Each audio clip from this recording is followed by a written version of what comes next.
This school needs to modernize, and frankly, Diana, your methods are outdated, Superintendent James Wright declared, leaning back in his chair with a smug expression that made my blood boil.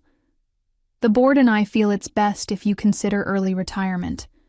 We need someone who can bring this district into the 21st century. I gripped the armrests of my chair, keeping my face carefully neutral despite the shock and anger coursing through me. After 20 years as principal of Westlake High School in Portland, Oregon, I was being pushed out by a superintendent who'd been in the district for less than 6 months. I see, I said, my voice steady despite the tremor I felt inside. And if I decline this suggestion? James adjusted his expensive tie, a habit I'd noticed whenever he was about to deliver what he thought was a crushing blow. Then we'll need to implement a performance improvement plan. The documentation process has already begun. I'm afraid your evaluation this year shows significant concerns about your ability to embrace technological advancements and modern educational approaches. My name is Diana Morales, and at 55 years old, I had dedicated my entire professional life to education. I started as an English teacher, worked my way up to department head, then vice principal, and finally principal of Westlake High. Under my leadership, our graduation rates climbed from 76% to 94%, and over 80% of our students continued to higher education. I prided myself on knowing every student's name and something about their circumstances. My door was always open to students, teachers, and parents alike. But apparently, all that counted for nothing in the eyes of Superintendent Wright, who seemed determined to make his mark by implementing flashy tech initiatives and restructuring the entire district in his image. I'll need time to consider my options, I replied, rising from the chair. I refused to give him the satisfaction of seeing how deeply his words had wounded me. Of course, he said with a condescending smile. Take the weekend. But I'll need your decision by Monday morning. The board is eager to move forward with our plans for Westlake. As I left his office, I noticed Nancy, his assistant, avoiding my eyes. She had been with the district even longer than I had, and I wondered if she was next on his chopping block. Walking to my car, I felt a strange mix of emotions, anger, disbelief, but also an unexpected feeling of potential freedom. For 2 decades, I had put Westlake first, often at the expense of my personal life. Maybe this forced retirement could be an opportunity rather than an ending. Little did James Wright know, but his dismissive attitude toward my experience and accomplishments would come back to haunt him in ways neither of us could imagine. This wasn't the end of my story. It was just the beginning of a new chapter. I spent the weekend in a daze, alternating between rage and despair. My husband, Miguel, listened patiently as I vented my frustrations, his calm presence anchoring me when I felt adrift. "You've given that school your heart and soul, Diana," he said on Sunday evening as we sat on our back porch, watching the sunset paint the sky in brilliant oranges and pinks. "Maybe it's time to think about what you want, not what Westlake needs." Miguel had retired from his engineering job 2 years earlier and had been gently suggesting I consider doing the same.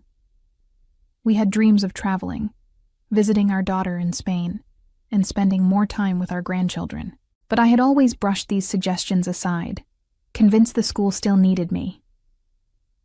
"I'm not ready to be put out to pasture," I replied, the bitterness in my voice surprising even me. "I still have so much to contribute." "No one said anything about pasture," Miguel chuckled, reaching for my hand. "But maybe there are other ways to contribute that don't involve dealing with bureaucrats like Wright." The next morning, I arrived at Superintendent Wright's office 10 minutes early, dressed in my most professional outfit, a navy blue suit I reserved for board meetings and parent conferences. I wanted to face this moment with dignity. "Have you made your decision?" James asked without preamble, not even offering me a seat. "Yes," I replied, standing tall. "I'll accept the early retirement package." A flash of surprise crossed his face, quickly replaced by satisfaction.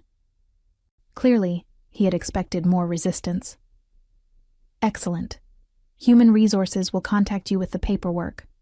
We'll announce your retirement at the end of the month. You can use the time until then to tie up loose ends. I'd like to tell my staff personally, I said, keeping my voice steady. Of course, he replied dismissively. The district appreciates your years of service, Diana. The words sounded hollow, a perfunctory acknowledgement of 2 decades of dedication. But I simply nodded, turned, and walked out, my head held high. The next few weeks passed in a blur of paperwork, tearful goodbyes, and cleaning out my office. The staff organized a retirement party, where teachers shared stories of our years together. Many students, past and present, came to wish me well. Their genuine affection and appreciation meant more to me than any formal recognition from the district ever could. I left Westlake High School without fanfare on a Friday afternoon, carrying a box of mementos and leaving behind a career that had defined me for so long. As I drove away from the campus for the last time as principal, I felt both a crushing sense of loss and a strange, unfamiliar lightness. Whatever came next, I would face it on my own terms. 3 months into my retirement, I was restless. Miguel and I had taken a 2-week trip to Spain to visit our daughter, Elena, and her family. The break had been wonderful, but upon returning home, I found myself adrift. I volunteered at the local library, took up gardening, and even tried painting, a hobby I'd abandoned decades ago. Yet nothing filled the void left by my career.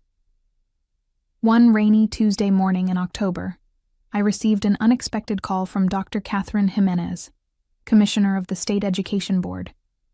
I had met her a few times at conferences, but couldn't imagine why she would be contacting me. Diana, I've been following the situation at Westlake with interest, she said after exchanging pleasantries. I understand Superintendent Wright encouraged your early retirement. Her diplomatic phrasing made me smile wryly. That's one way of putting it, I replied. I thought as much, Catherine sighed. James has a reputation for, let's call it aggressive modernization, but that's not why I'm calling. I'm heading a new state initiative focused on educational reform, and I need someone with your experience to lead a key component.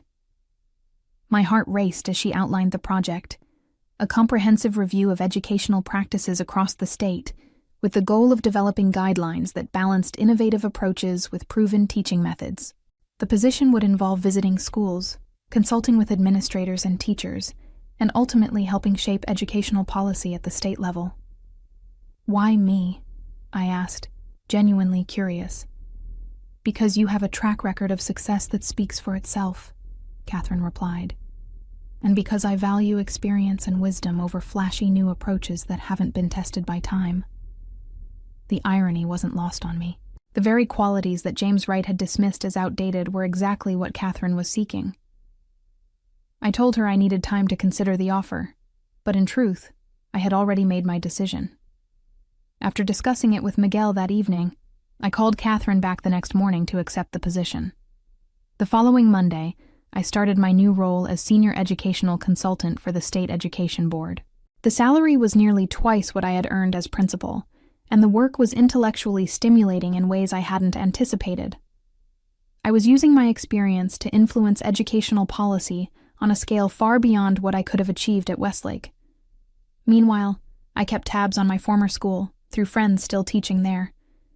The new principal, Brandon Peters, handpicked by Wright for his enthusiasm for technology and innovative teaching methods, was struggling. Teachers were resigning at an alarming rate, discipline problems were on the rise, and parents were beginning to complain. 6 months after my departure, I received a disturbing call from Eleanor Garcia, the veteran math teacher who had become my closest ally during my tenure at Westlake.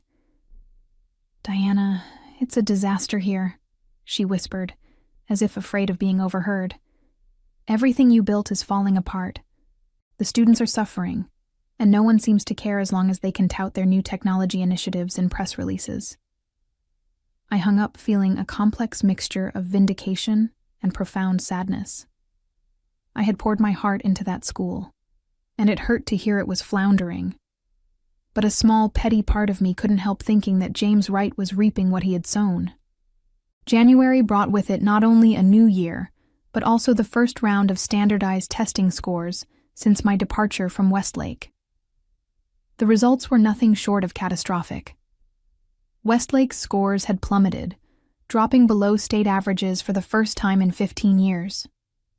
Reading proficiency had decreased by 18%, math by 22%, and overall student achievement indicators showed alarming declines across all grade levels.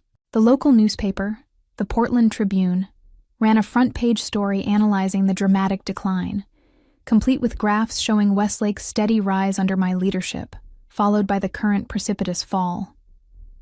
The article stopped short of directly blaming the new administration, but quoted several parents and anonymous teachers expressing concerns about the rapid changes implemented since my retirement. I was at a conference in Salem when my phone started buzzing incessantly with texts from former colleagues sharing the article and expressing their dismay. I excused myself to read the piece in the hotel lobby, feeling a complicated mix of emotions. While part of me felt validated, a larger part was heartbroken for the students whose education was suffering. That evening, as I was preparing for dinner with fellow consultants, I received an unexpected call from the superintendent's office. James Wright's assistant asked if I would be available for a meeting the following week. I agreed, curiosity getting the better of me. 5 days later, I found myself sitting across from James Wright once again, though the dynamics had shifted dramatically. Gone was his smug confidence, replaced by poorly concealed anxiety.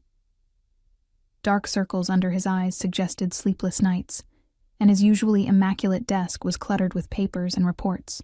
"Thank you for coming, Diana," he began, his tone markedly different from our last encounter.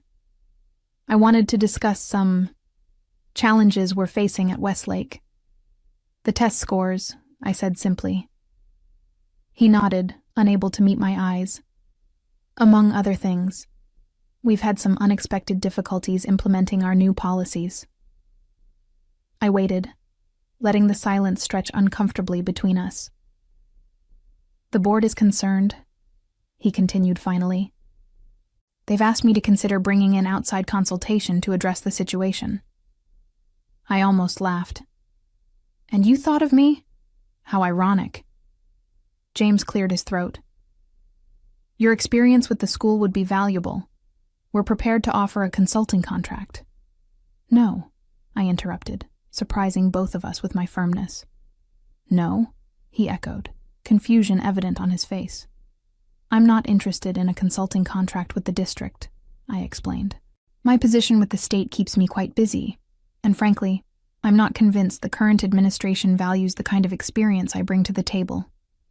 His face flushed at the thinly veiled criticism.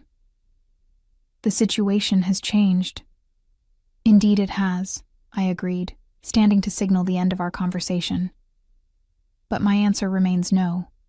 I wish you and Principal Peters the best of luck in addressing the challenges at Westlake." As I turned to leave, James called after me, an edge of desperation in his voice. "The board is meeting next week to discuss leadership changes. This could affect Peters, and possibly me." I paused at the door, offering him a sympathetic look that required more acting skill than I knew I possessed. "Education is a challenging field, James. Not everyone is cut out for it long term." Walking out of his office felt like closing a chapter. I had no desire to help salvage James Wright's career, nor did I want to return to Westlake under his administration. But as I drove home, I couldn't stop thinking about the students and teachers still at the school. They deserved better than to be casualties in an administrative power struggle. When I arrived home, I found an email from Catherine Jimenez waiting in my inbox. The subject line read, "Westlake situation. Urgent discussion needed." Catherine's email was brief but pointed. The State Education Board was considering intervention at Westlake due to the alarming decline in performance metrics. She wanted to meet with me before making any decisions, given my history with the school. I replied immediately, agreeing to a breakfast meeting the following morning. That night, I tossed and turned, my mind racing with thoughts of Westlake. Beside me, Miguel stirred. "Can't sleep?" he asked, his voice thick with drowsiness. "Just thinking about Westlake," I admitted. I don't want to get pulled back into that situation, but I keep thinking about the students. Miguel propped himself up on one elbow. You've always put the students first, Diana. That's what made you an exceptional principal.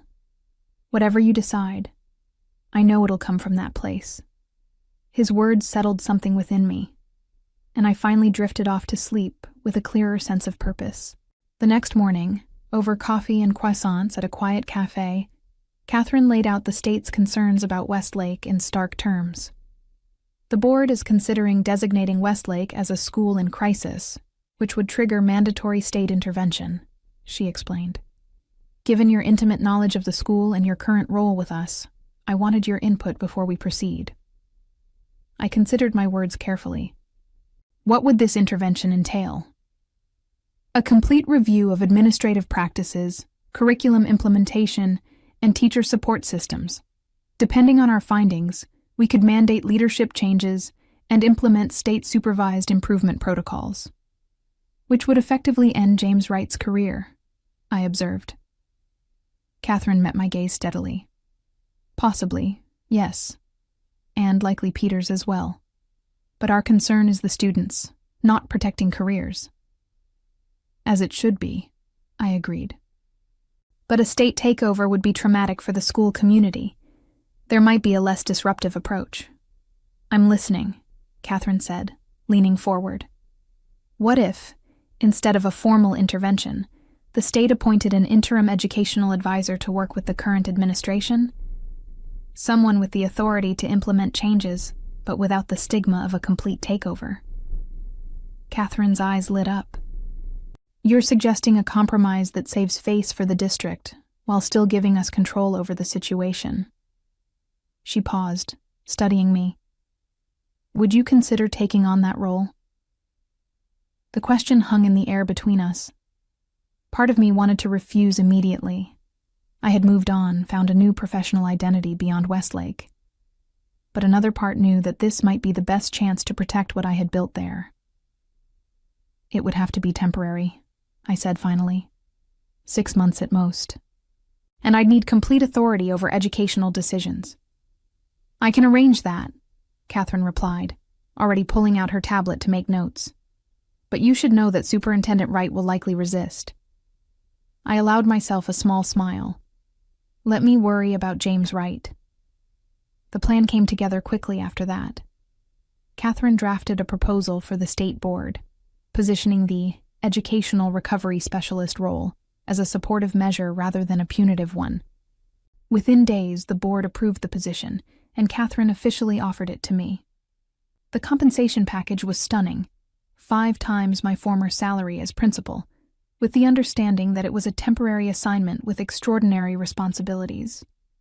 I would retain my state consultant position, returning to it full-time once Westlake was stabilized.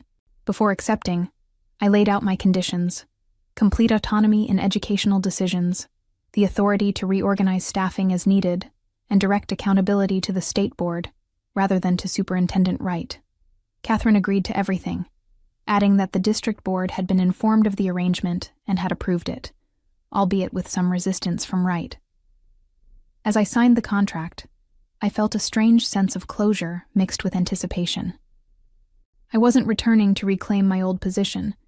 I was walking into something entirely new, with far more power and resources than I'd ever had as principal.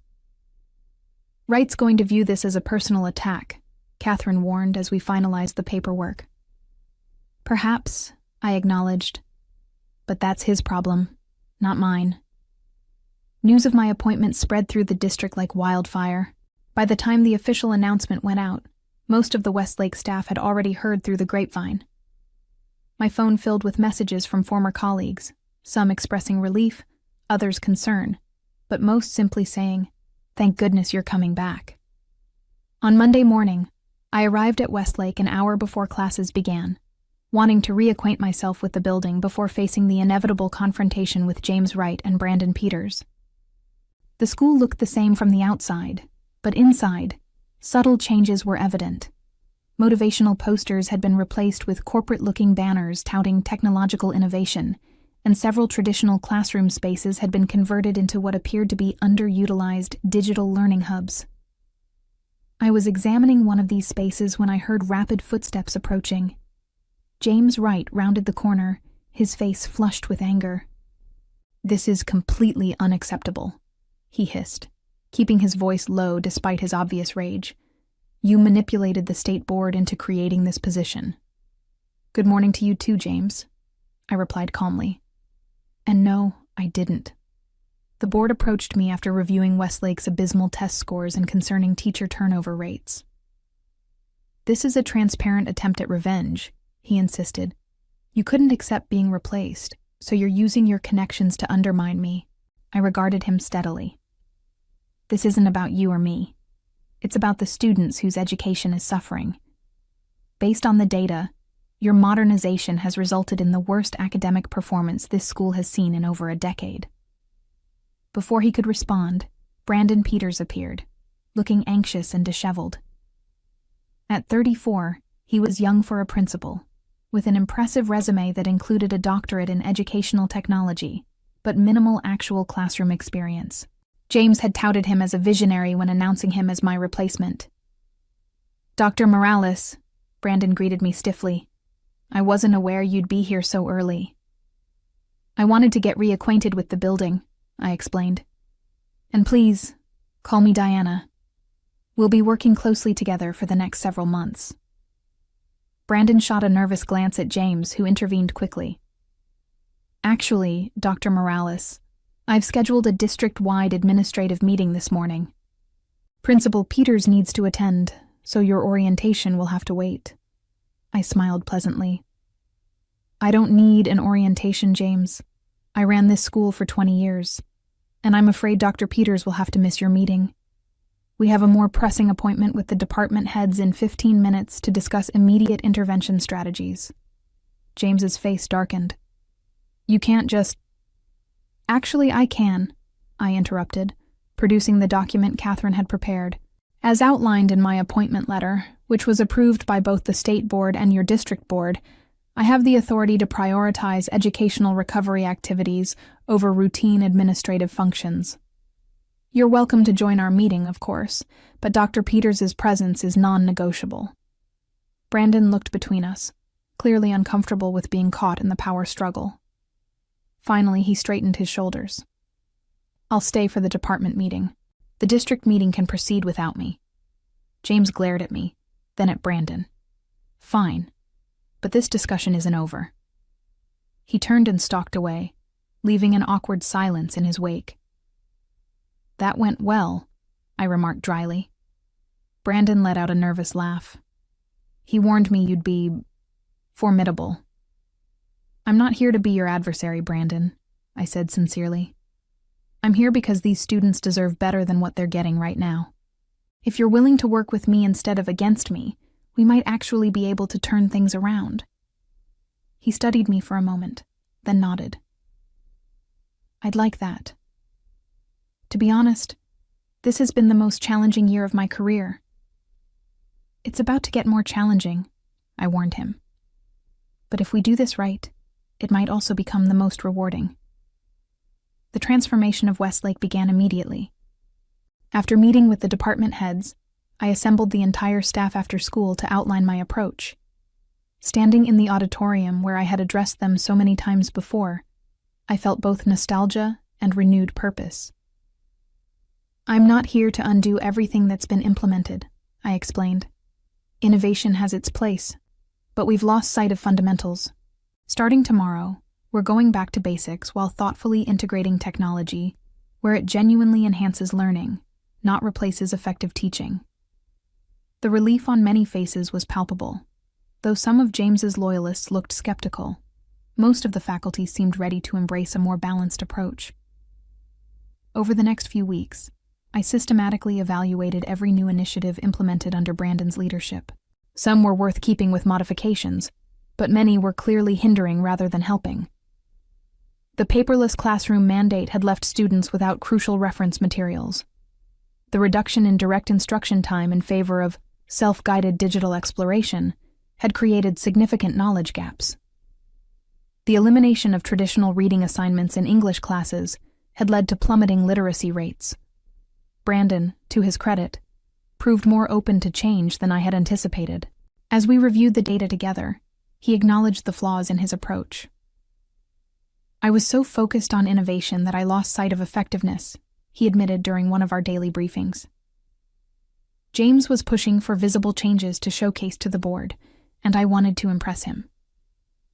"Innovation without purpose is just disruption," I replied.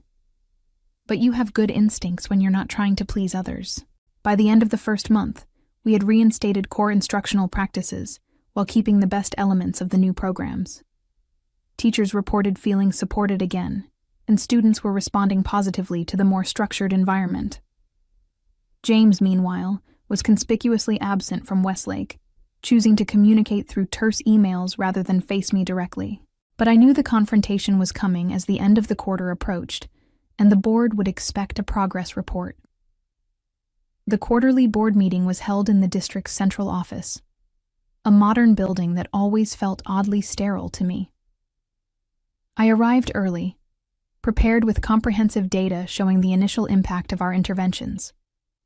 Though it had only been 8 weeks, we were already seeing improvements in attendance, classroom engagement, and preliminary assessment scores. James entered the boardroom minutes before the meeting was scheduled to begin, flanked by 2 district administrators I recognized as his closest allies. He nodded curtly in my direction, but took a seat as far from me as possible. As the meeting began, Board President Olivia Thompson called on James to provide his quarterly district update.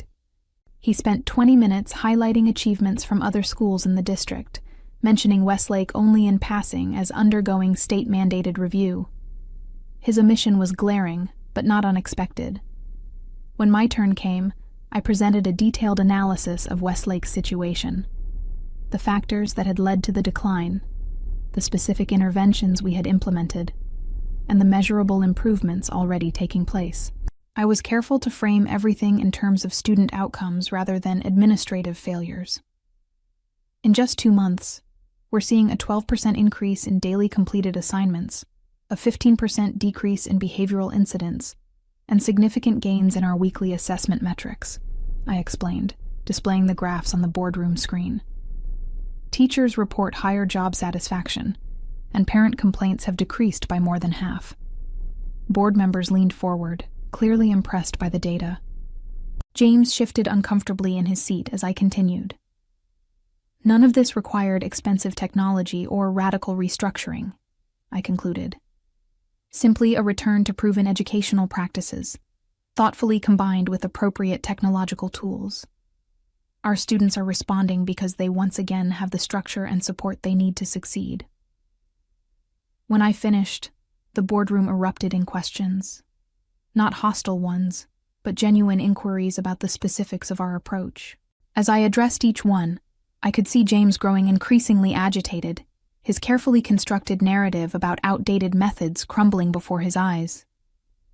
The final blow came when Olivia Thompson asked directly, "Superintendent Wright, given these results, do you plan to implement similar approaches in other struggling schools in the district?" James had no choice but to acknowledge the success. "We're evaluating the data to determine which elements might be applicable district-wide," he managed, his voice strained. As the meeting adjourned, several board members approached me to express their appreciation for my candid assessment and impressive results.